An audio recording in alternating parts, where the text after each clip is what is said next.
Okay, now we're down to the third of the macroeconomic statistics, and that's unemployment. Don't ask me why they decided to do chapter 10 and 11 having be GDP and inflation, and then chapter 15 be unemployment, but you know what? I didn't write the book, so I'll let it be as it is. Okay. Um, So to talk about unemployment, um, what we need to do is we need to think about what it means, technically speaking, to be employed versus unemployed. So to be employed is very simple. It means that you are being paid to work, or if anyone, as many of you would know if you've ever been in a family business, you could be unpaid, but in that family member's business. Which is why the joke I always say when I moved here to Hawaii, people use the word ohana. It usually means I'm not going to get compensated in some way. um, Now, to be employed covers a wide variety of involvement levels, meaning it can cover you if you're full time or part time. It also means that you are employed if you're just temporarily absent. Now, what's interesting about this is that this is just kind of like a minor footnote if this were any other semester. But what's interesting is that back in the March 2020 unemployment numbers, people were laid off, right, because the economy shut down, but they weren't counted as unemployed, which they should have been. They were actually counted as employed because the fact that the entire economy was shut down led them to being classified as temporarily absent, even though the business had no way of knowing whether they'd even remain in business or not, which made the unemployment numbers be bad. I think it was like 14 or 15 or 16 or 17%, but it wasn't as bad as what it would have been had it actually measured how many people were no longer working. What does it mean to be unemployed? To be unemployed, you have to fulfill two conditions. You have to be available to work, and you got to be looking. Now, think of the differences of what that means versus, you know, I remember, um, I remember, I remember, this person I knew once, and she got, I think she got fired. I think she got fired in like end of January of whatever the year was, and she just said, February is my favorite month of the year. I'm not going to look for work until March. Well, the month of February, well, one, that is incredibly stupid. Um, two, um, that person should not be counted as unemployed, even though she was not working in the month of February. And the reason why is she wasn't looking for work. Now, you would also be considered unemployed, like which is what we're saying during COVID. You would be counted as unemployed if you were laid off. To be laid off means your employer likes you. There's just nothing they have for you to do. So that would be like a hotel worker. Hotel workers would be unemployed. Presumably they're a good hotel worker. There's just no one staying at the hotel. So it's not that they're temporarily absent. Dude, there's just no work.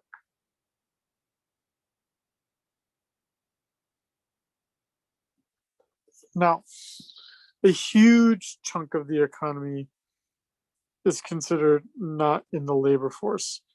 And this includes a lot of individuals. This would be people who say, I'm studying child, raising children within the household, the retirees, those who are very rich, those who are lazy, right? They're not looking for work, and they are not working.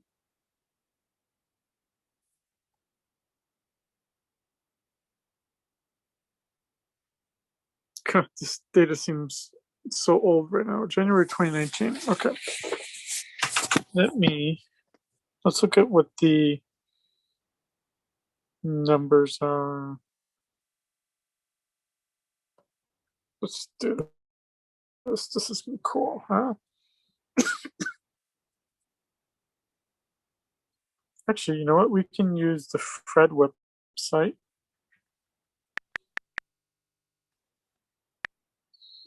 Fred.stlouisfed.org. And I'm going to look for, not in the labor force. I want to get that number. What is it right now?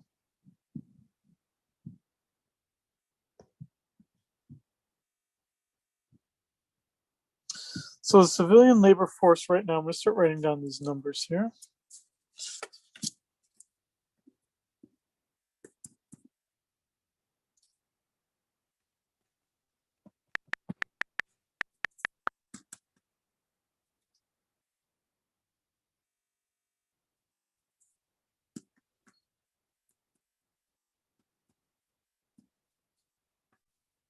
Sorry, I'm just kind of going through my motions here.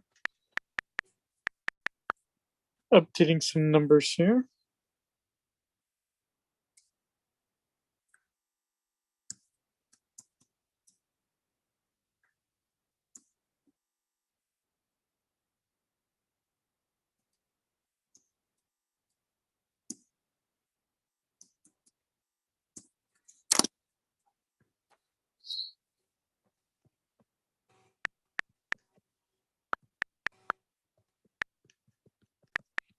I know I keep this one on already, but for whatever reason, I didn't get it. Okay. I just wrote down a bunch of numbers here, but you can go back to seeing the numbers of what I wrote here. For January of as of January of 2021, the number of employed, as you saw, as I looked it up on fred.stlouisfed.org, the number of employed was 142,631,000. The number of unemployed was 10,130,000.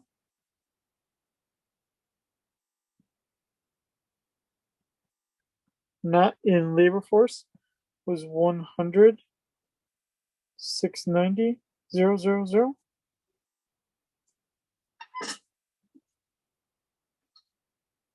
So the labor force would be the summation of this.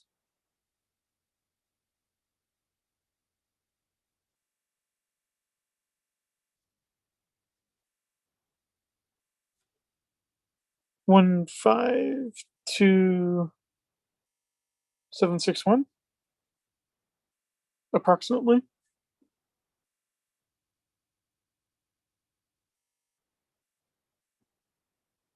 Which would be my employed plus my unemployed. And then not in labor force is 100,690,000. That's pretty big. Because if we look at related to this,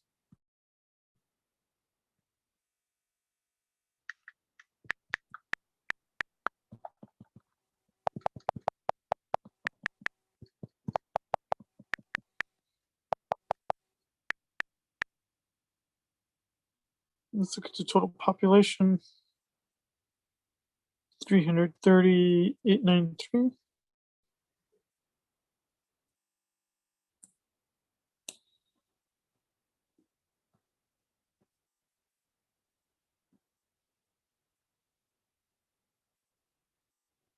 Oh, this is adults. Sorry. If I could do that high, I was like, damn, we have a lot of kids. No, it's not that big. Okay, I'm not gonna belabor this point yet. Okay. So what we're seeing so far here is that the employed, which we know what those individuals are, plus the unemployed equals the labor force. The labor force plus not in the labor force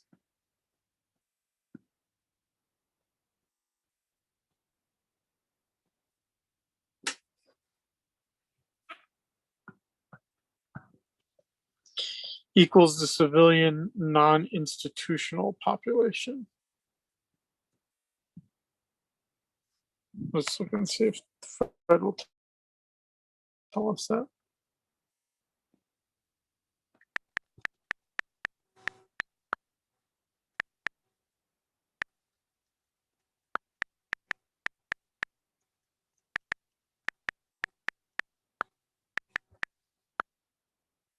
Seriously? Dude.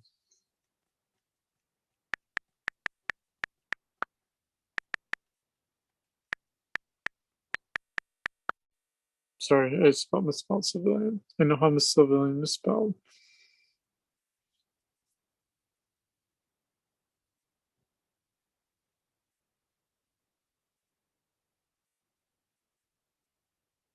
Guessing it's this. 205. 205, 218, that's probably pretty close, I'm guessing. No. Unless 58 million people died. Which I guess would be a sad state of affairs if that's the case. I'm gonna just leave it at that. So if we write in the numbers of what we've got here going on here, we've got 142631000. Unemployed 10130000 added up to being 0.76115 plus 100,690,000 equaling 000 1 5 carry the 1 13 14 2 3 5 2. My son does come on. Probably would be very grumpy. My wife would be very grumpy with how I wrote this out. 253 million 451. Now that is pretty close to this. But look at what's happening here. 156 to 142. A loss of employment of a pretty large number. An increase from 6.5 to 10, so near doubling of the unemployment rate. But masking that problem is the fact that not in the labor force jumped from 95, it increased by over 5% to 100.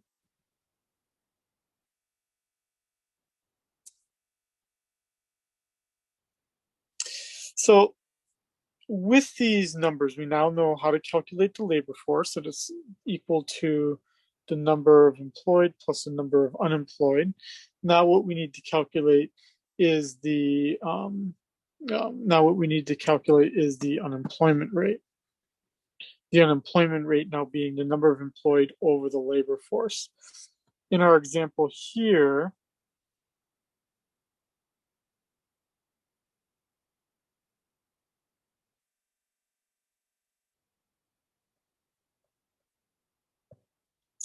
it'd be 10,130 over 152,761,000.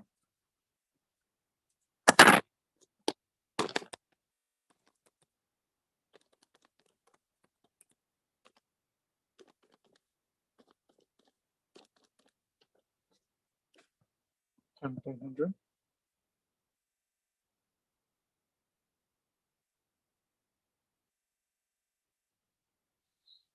And that would be approximately 6.63%. Seems a little low.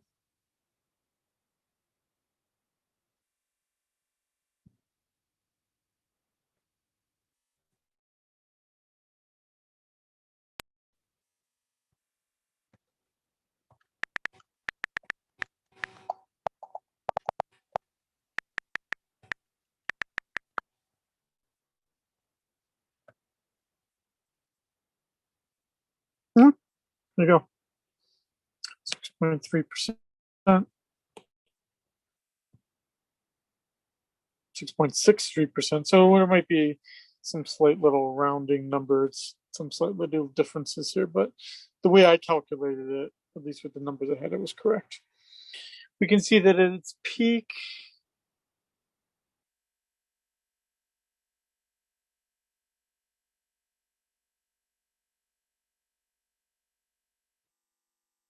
it was near 15%, but that has come down dramatically.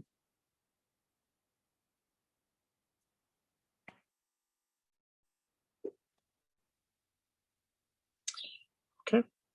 Now, what's important here as well to consider is the labor force participation rate, because what that's doing is it's telling us how many people are optimistic enough about the labor force to actually want to be involved in it. That would be my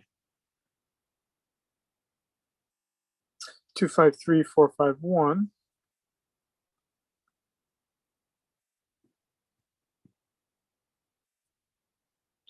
which is my population basically, which is my employed, my unemployed, and my not in the labor force. Add those three up, and that gives me my population.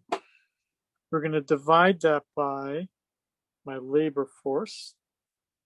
My labor force here is 152,761.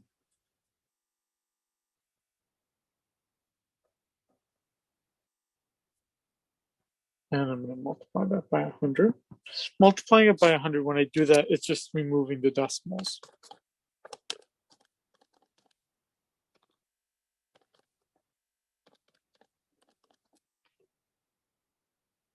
It's going to give me about a 60.27% labor force participation rate. Let's see if that's actually what we see here.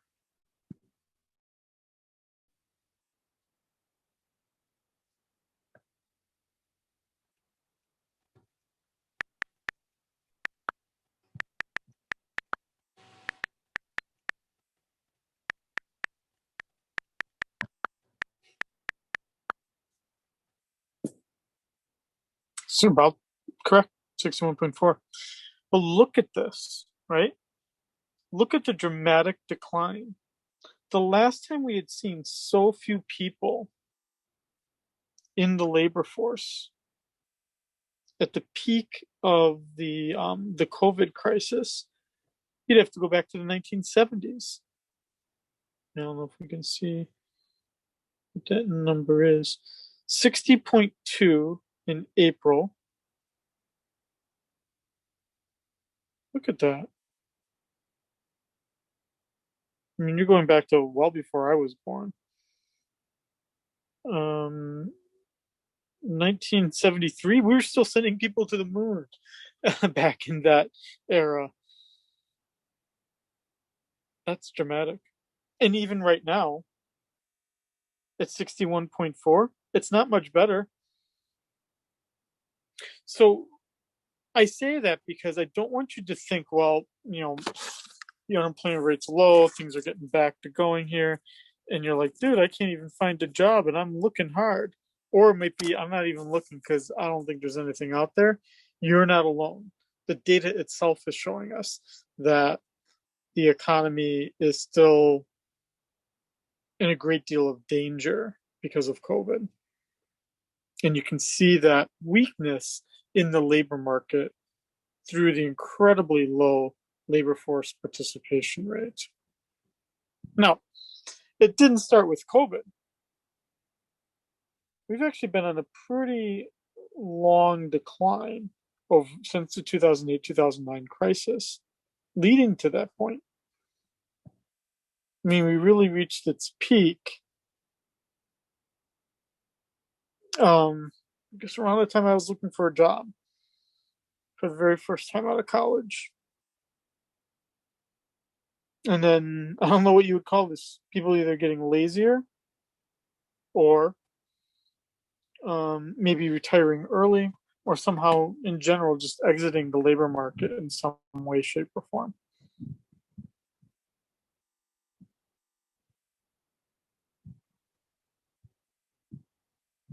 And that's what you start to see here. Most of the decline was actually for white males in the 2008-2009 crisis. They'd be about like 55 years old, 60 years old. 2008-2009 happens, and then they're like, dude, no one's gonna hire me. I'm nearly 60 years old.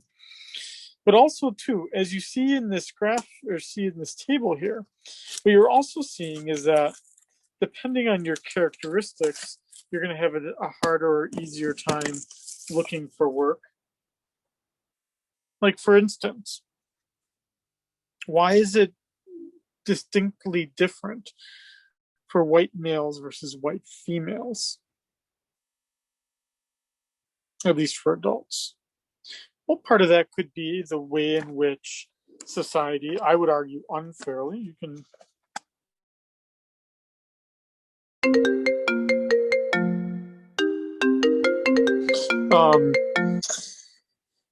yes, I have this funny story to tell. When my father, he's probably in his 60s, when he calls, obviously I have caller ID on my phone. I don't know anyone who does not. And yet he's going to call. He's going to leave a voicemail. I'm predicting he's going to leave a voicemail. And then this voicemail, he's going to say, Tom, that's my first name, Tom, this is your father, David Scheiding. Like, really? Like, I didn't know. One, I didn't need him to tell me that it was him calling. And second, I probably didn't need him to say his full name because I know who my father is as well. I love my father, don't get me wrong here. My mother does the same thing. I don't know who taught the other to do that, but they both do it to me. White females have a lower labor force participation rate, largely because they're either engaged in child raising or alternatively, um, they have an intermittent work history, so it makes it harder for them to find a job for like 2 years in between having one child and another. Now, why is it smaller between black males and black females? Well, part of that could be, right, just the mere presence. So the research generally indicates it's either the different nature of the labor that's involved, right? The different labor where white males and white females, the occupations that they congregate in versus black males and black females. Also, part of the difference is going to be on the timing of when children are had. Also, the difference is going to be the presence of extended family. Regardless of those generalizations, and those are generalizations, regardless of those generalizations, there's still a persistent problem in the US. A pretty large racial divide here between whites and blacks in terms of their labor force participation rate. It could be by choice, but it could also be imposed. As for teenagers, carrots are teenagers. They don't need, most of them do not need this money to survive. But what's interesting is that it's generally the boys, and they are boys, I guess, at this age. It's the boys who are lazier than the girls.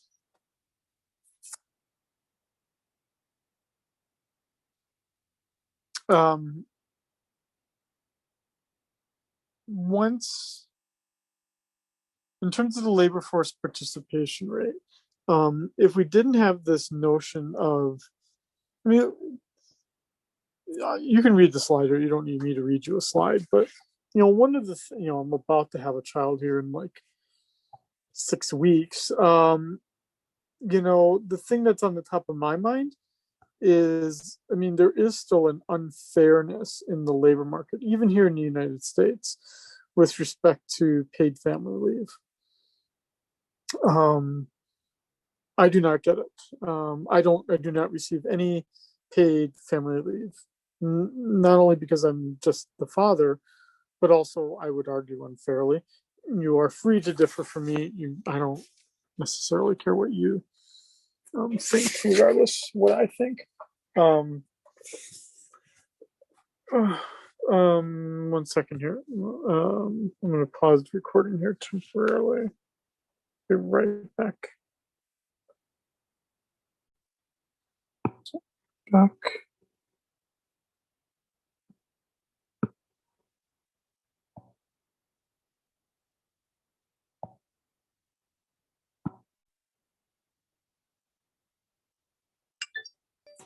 Okay.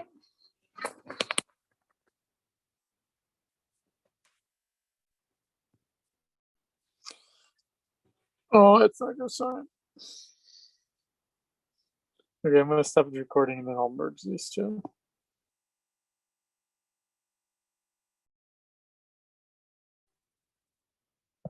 Okay, this is a continuation of the chapter 15 lecture.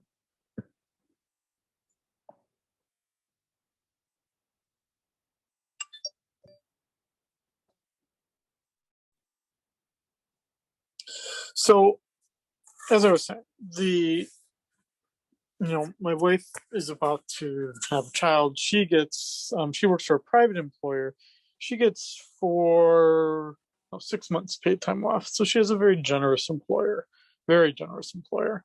I get 0 months paid time off. Now, imagine though that I were working at a fast food place. I'd probably still have the same, probably no paid time off.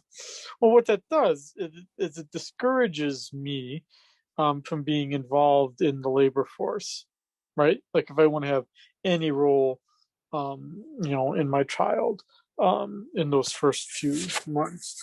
And you see that it does feed over primarily for women, which have probably the unequal responsibility for child rearing, leading to lower rates of labor force participation for women.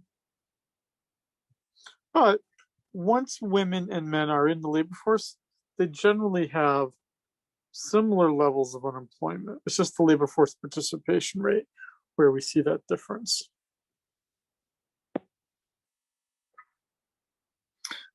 You still see blacks still have higher rates of unemployment.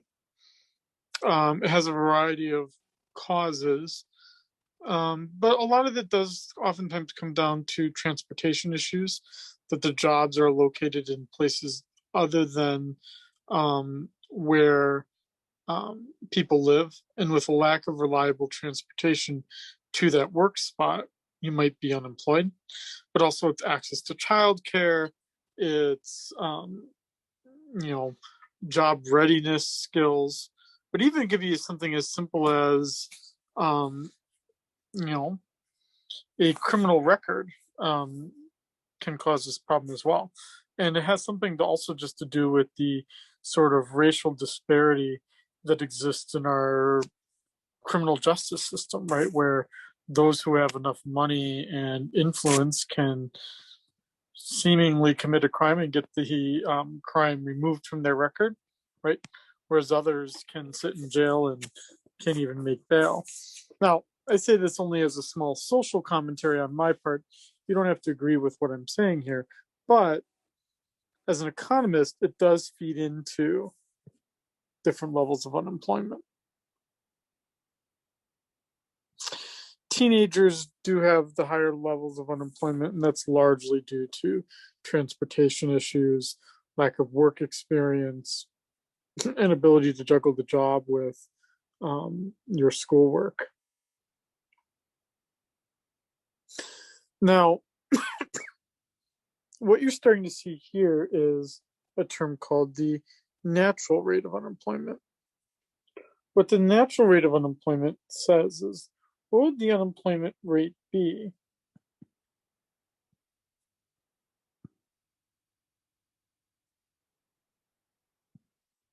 if the economy were operating normally?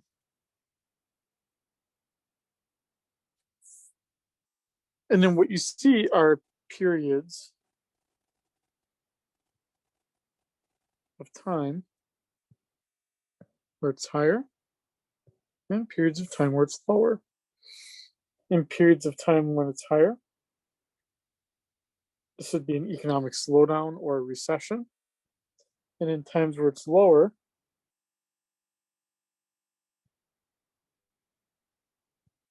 this would be a boom time, like in the time when the economy is doing very well.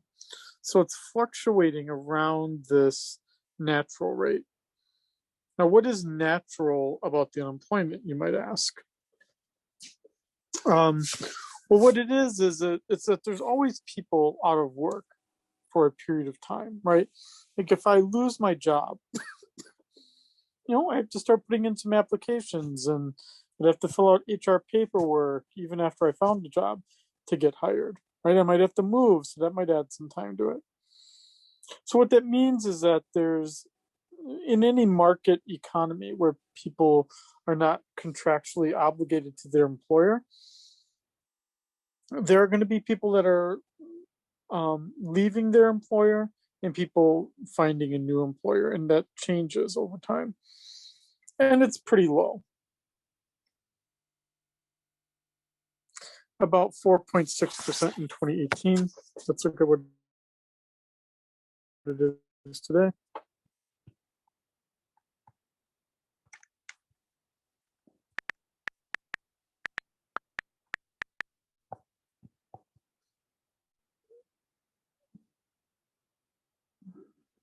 So the long-term natural rate of unemployment today is estimated, at least for 2031, at 4.27%.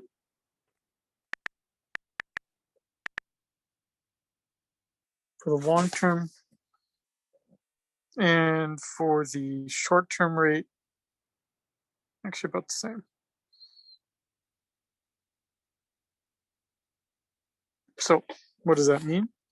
What that means for us here is that we take the natural and add to it cyclical, and we'll get total unemployment.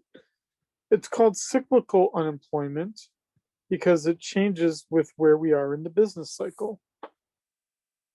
As I said, in a recession, this would be some positive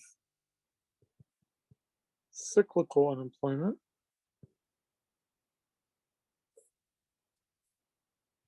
And this over here would be negative cyclical unemployment because the economy is doing so well that we're hiring workers who we wouldn't normally hire. Small criminal record or whatnot. Again, generally speaking, I skipped the case studies. You are more than free to read those. Actually, this one's pretty interesting. Let me just speak about it very briefly. Um, it's just I always find this incredibly interesting. So when I was growing up, long before I was an economist, if you would have asked me what was the poorest country in the world, I still remember that, like, it was like 1985 or something like that. Yes, I'm old, but it was like 1985, and I remember, like, thinking about that question: what is the poorest country in the world? And at the time, I thought it was Ethiopia. Ethiopia went through a really big famine in the mid 1980s, and there were like these pictures of like really starving kids on like the front page of the paper. And I thought, wow, those people are really poor. And so I thought of Ethiopia. Today, Ethiopia is actually one of the stronger economies in Africa. And it's such a strong economy in Africa because, unlike neighboring countries in Africa, it's a country that has actually taken a proactive role to, I'm not trying to be weird and creepy here, but it shows you kind of the beauty of economics, that, what the discipline is trying to understand is that some pretty smart economists got the ears of politicians in Ethiopia and said, one of the problems that we have is that women are having children too early in our country, and it's not necessarily by choice. It's right. Human beings are human beings, right? They do what they do. And then if you don't have any birth control or you don't have any sex education, then you get unplanned pregnancies, right? I mean, that's the nature of the way things are. But the problem, if you're a developing country, is that an unplanned pregnancy means that you take this individual that could have had some time of contributing to the labor force, and they're immediately taken out of the labor force. Ethiopia changed that around and spent a lot of money and a lot of time, not only investing in birth control, but also investing in sex education. And then that result is that women are delaying when they have children and being more active in the family planning process. And the result is that they're in the labor force longer and that the economy is actually growing better than its neighbors.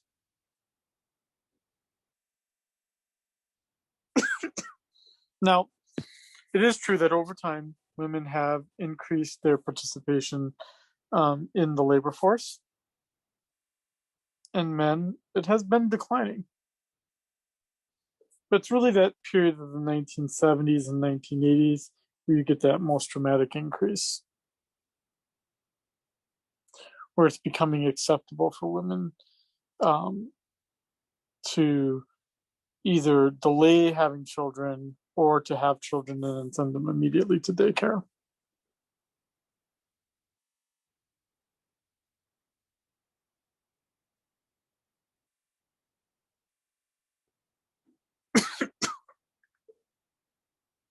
So I'm just going to skip over these case studies again, knowing that you can read them. So, as we look at the unemployment rate, the official unemployment rate, again, that's our, what number here?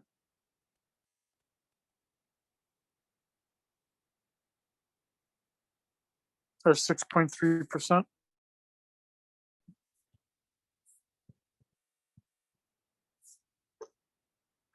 It's not a really great measure of unemployment, though, of what the problem is. And one of the reasons why is because we don't know um, how long people are unemployed for. And what if they become so discouraged by being unemployed that they actually stop looking for work? Which would mean that we'd want to have different measures for unemployment outside of the 6.3%, which is called the U3 rate, to be more technical.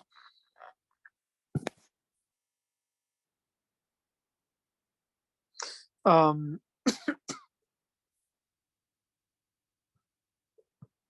because when I say some people get so discouraged that they stop looking, when they stop looking, then they leave the unemployed, but they don't go to being employed. Instead, they go to being not in the labor force.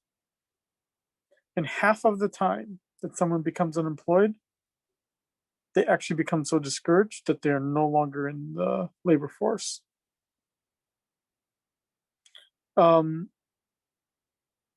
Then you might also have some survey problems. Someone might indicate to the survey that they're unemployed, but they're not actually looking for work because they just want to be counted to get unemployment checks. Or this really big one in some countries is that they're actually working, but they're paid under the table. In Spain, the unemployment rate is 33%, or pretty darn close to it. But no one's worried about that because it just turns out that most people think that labor taxes are too high in Spain, and so they work for cash under the table. Thus, right, when the government comes around and says, "Hey, are you working?" You'd be like, "Well, dude, totally not. I don't know why I'm wearing this apron and you're asking me at the restaurant where I work. I was playing dress up." Okay. So that idea of individuals who just stop looking, they're called discouraged workers, and they're no longer part of the labor force. So as one gives up looking,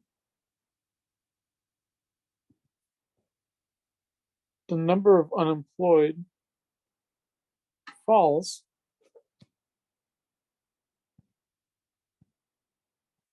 the labor force falls,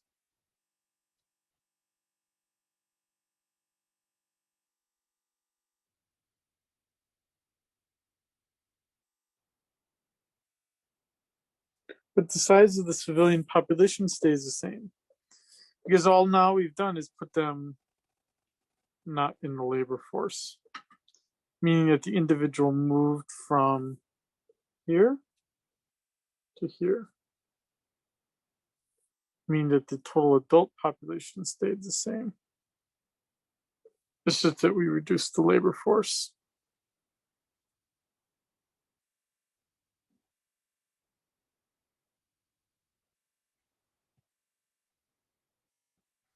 So here's all our statistics here. Again, the one that we typically look at is U3.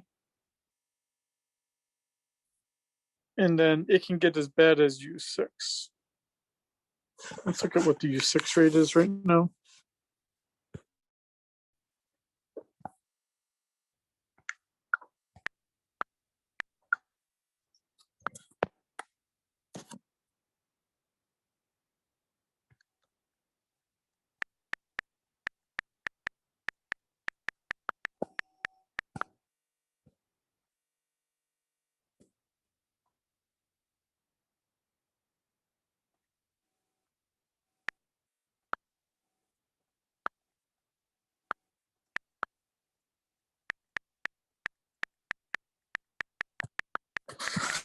You would think it would find it. You would think.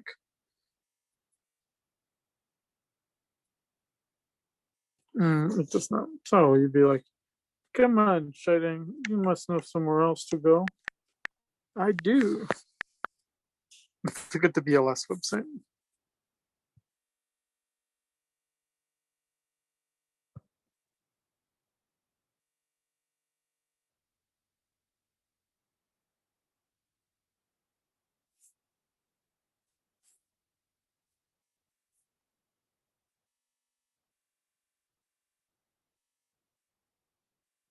Here we go.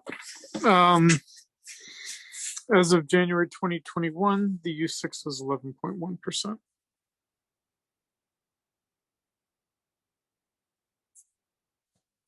But here's our list. Basically, as you go up in U's, U1, U2, U3, the unemployment rate gets higher because we're basically counting more types of individuals the way that we could define them as being unemployed.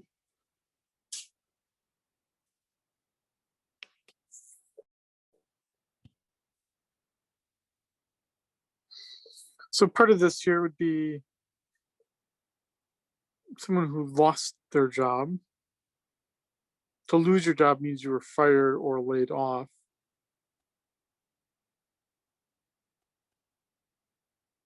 As opposed to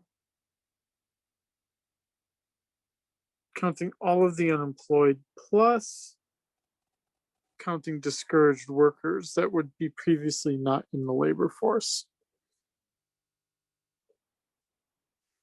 U6 counts all of that plus people who are working part-time but would have wanted to have worked full-time. Obviously, that's even more limiting.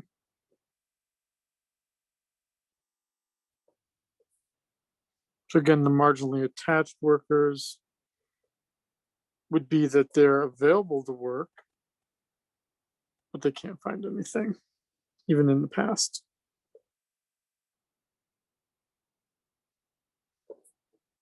And this one, I think, is just a big, huge thing where you've got individuals where the employer is trying to save money so they don't have to cover them on health insurance or whatnot. So they give them part-time hours, but they essentially work them almost close to full-time in some way, shape, or form. But we can count that as a way that workers are being underutilized. Now, most of the time, when someone is looking for work, most of the time, unemployment doesn't last that long. You lose your job, you then go on to like Craigslist, or you ask your family members, is anyone that's hiring, usajobs.gov or whatever, and you eventually find something, right? You use your network and you find a new job.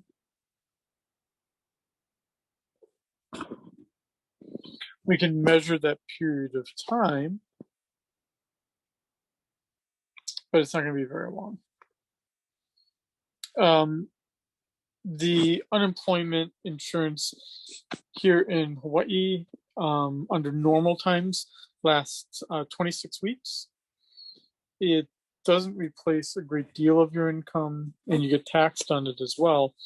But for most individuals during normal economic times, 26 weeks is more than enough to allow a person to get a new job, meaning that the unemployment insurance then kind of serves as a bridge. Keeps food in your stomach and for your family, but not much more than that.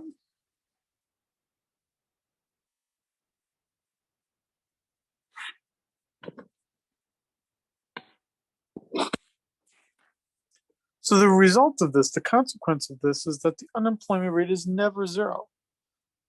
It's usually only about as low as the natural rate of unemployment, which we saw is about 4%, 4 to 5%.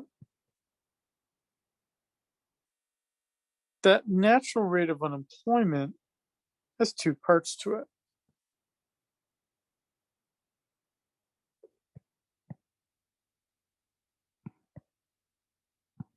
The natural rate of unemployment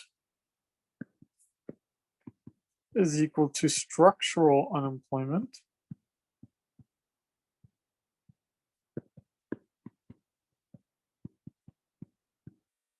plus frictional unemployment. So the natural frictions in the labor market. And so we see that right here. How long does it take you to find a new job? Frictional unemployment is incredibly short. The problem really comes with this.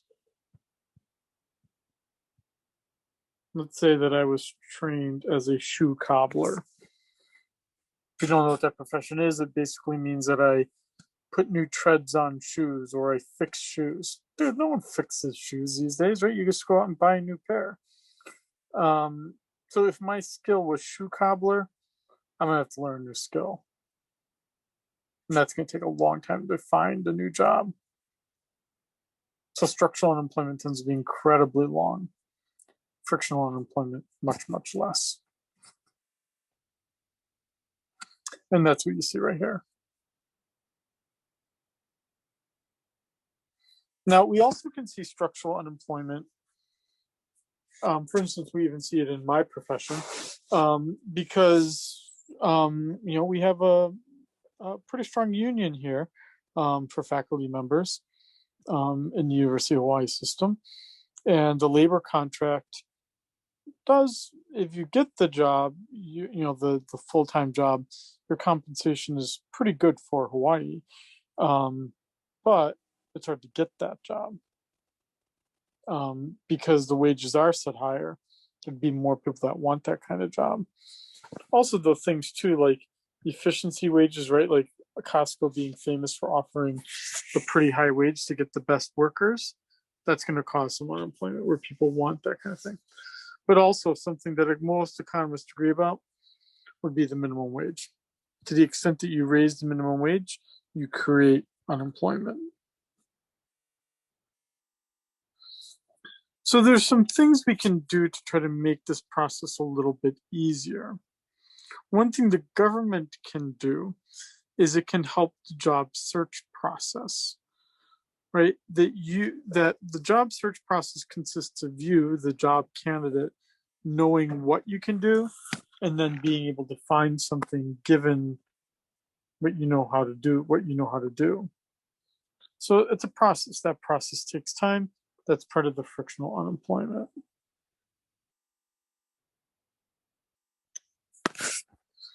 But also, too, we can see some structural unemployment or some frictional unemployment just because of the nature of the job that you do, right? Even during the best of times,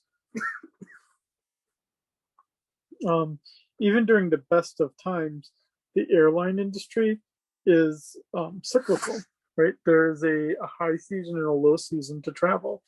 Not a ton of people go traveling in October as opposed to June, July, and August when kids are not in school and family members take vacation, meaning that you would see a bit more frictional unemployment because it's going to take you longer to find that new job.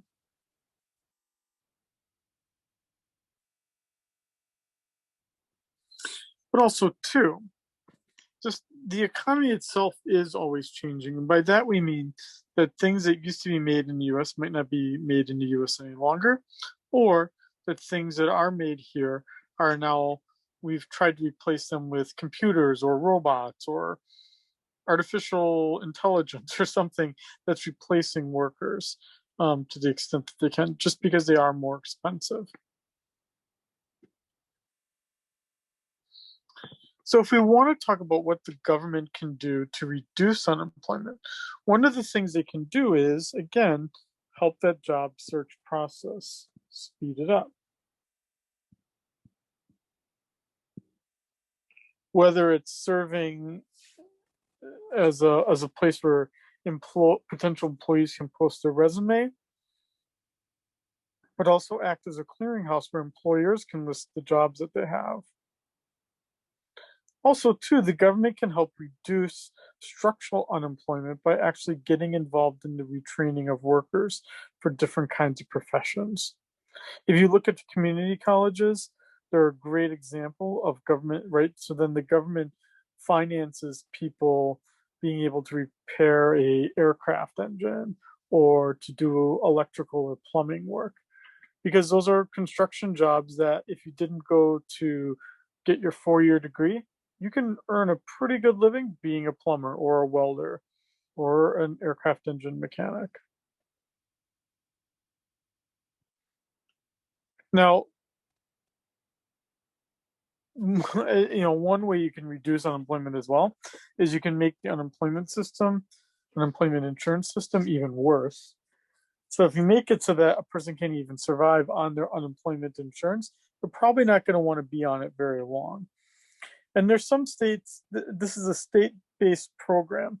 There are some states in the United States that pay incredibly little, like less than $100 a week for unemployment insurance. You can't live on less than $100 a week, even on the mainland. And so the result is you will find something, or you'll start dating someone richer, or find yourself a new spouse. Whatever you're going to do, you could weaken the unemployment insurance system to make people want to find a new job faster, or you could change the qualifications. COVID was so bad that it used to be that you would have to wait a week or two before you could get your unemployment benefits in Hawaii. They relaxed that waiting period because they knew it was going to be so bad. Generally speaking, the unemployment insurance, up to a cap, places about 50% of wages. As I said, it basically ensures that you survive, but you're not going to thrive. It only works if you were laid off, not if you were fired. There's an extent to which, especially during COVID-19, when you knew there was nothing out there, then you could basically collect the unemployment insurance and survive. Especially too when it was offering then like those like extra bonus payments, like $600, $300, whatever. You didn't face a lot of incentive to go looking for work, but that's exactly what you want during a pandemic. You don't want people out there hustling, and hitting the pavement and looking for a job.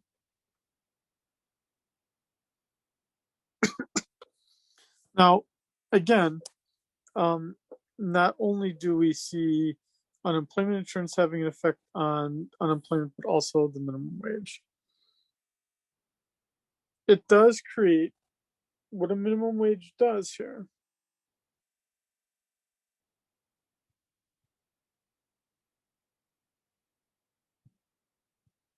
So you've got two forces. You've got the employers who are demanding labor.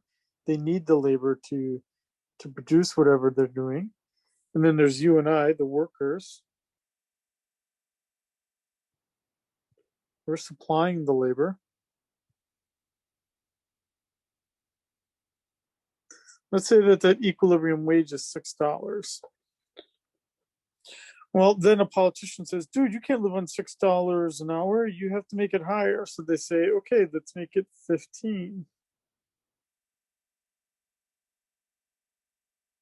It does create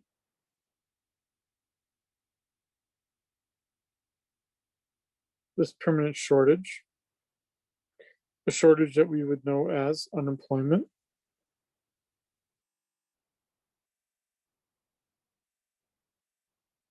And so the only way then you can remove some of that higher unemployment caused by the minimum wage is by lowering the minimum wage rather than raising the minimum wage. Well, I didn't know this picture was coming up, but that's a much better looking picture than the one I just drew.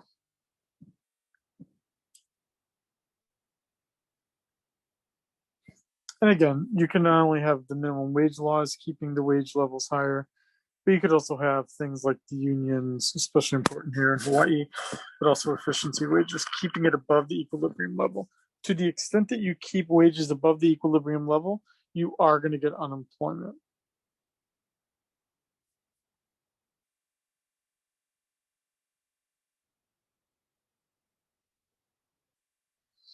Now, most of the time, I'm just going to jump to this slide here. Sometimes I think that we over worry about the minimum wage. I truly do, because there's not a lot of individuals who are at this level of compensation. And even those that are, most of the time, they're incredibly young.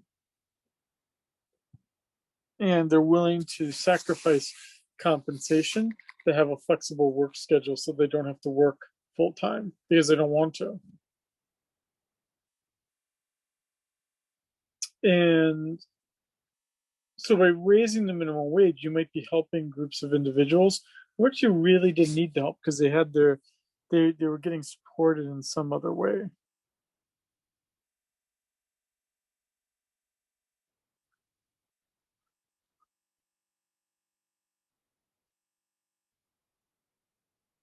Um, I'll talk about this briefly. Keep in mind, I am a union member. I'm actually a union rep, so it's hard for me to be a little unbiased here. Um, you don't have to agree with me. I don't honestly stay up at night worrying about you agreeing or disagreeing with me. But the participation in unions has fallen. Unions like them or dislike them.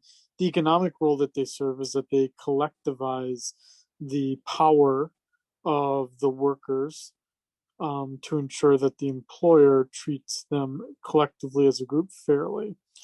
And by that we mean that they bargain. They bargain for wages, they bargain for benefits. Every year, right? Well, at least every contract year. This year, our collective bargaining agreement is up for renewal this year. And so, right, so they can say, we're going to strike if we don't get X, or we're going to strike if we don't get Y. And the employer then either offers it or doesn't. And then there's a follow up conversation and a follow up conversation.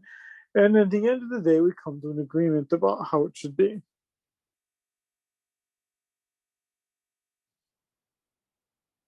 Now, it's true, union workers do absolutely get paid more as a group collectively than non union workers, which is generally why employers do not like them. Um, and it all comes from that collective bargaining, the ability to collectively bargain, and that ability to collectively withdraw your labor from, and in some sense, then stifle your production. The mainland has very few unions. Hawaii has a great deal. And for the most part, the unions do kind of tend to stick together. I'm not saying unions are a great thing for society, though, right? Because they are a cartel, right? Then they ensure that certain people get voted into office, people that might not be representing our interest, but might be representing the interest of the union, right? That's the classic example with the building of the rail, right? Whether you are in favor of it or not, the unions, and specifically some of the construction unions, were very much in favor of it. So they got people into office that wanted to build the rail. And so we got the rail. And now the question is, what do we do with it now? That's my own thought there. Don't get all hot and bothered by it.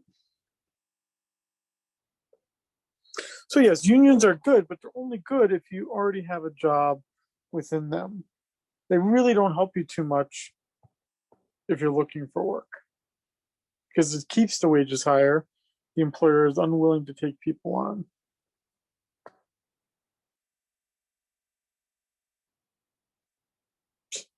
It's not even a great joke either.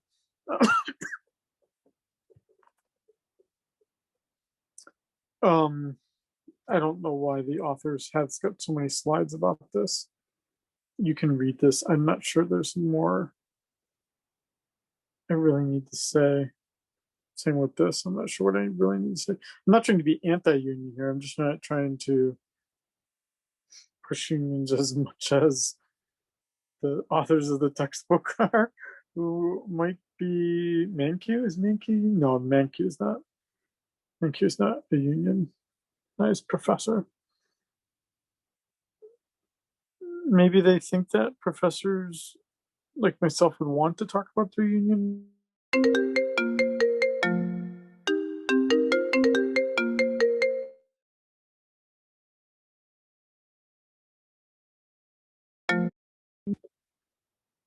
Um, so the other more common than a union is the payment of an efficiency wage. What an efficiency wage does is it pushes through market forces the equilibrium wage higher. You want to get the best babysitter? Pay $25 an hour. You will get the best babysitter. Costco learned this retail from a retail perspective, right? And offers incredibly high pay so that they get incredibly good workers, right? Whereas, like those dollar stores on the mainland, they don't care, right? They'll just cycle through employees, but they'll pay them very little. Meaning you get a lot of turnover. The workers are pretty unhealthy and they're going to be of pretty low quality. They're not going to give a shit about their work. The Costco experience, though, as opposed to the Sam's Club experience, even here on the islands, you do see the difference in the employees between Costco and Sam's Club. I don't care what you say. if you have your favorite, but I have both, and I certainly see a difference between a Costco and a Sam's Club employee. They're really going on and on about this here. I mean, you can read. You don't. It's becoming a very long lecture here. The famous example of the efficiency wage would be Henry Ford, and that Henry Ford had back in the early 1900s paid the incredibly generous wage of $5 a day. And what that did is it served him to get the best workers who were willing to do a job that no one else was willing to do. I guess in this case, it was twice the going wage. But then he could be more picky about the workers and get the best workers he wanted, causing unemployment by paying his efficiency wage.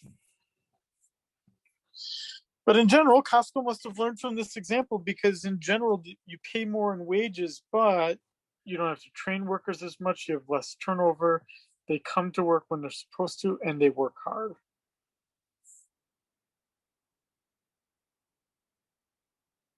Okay.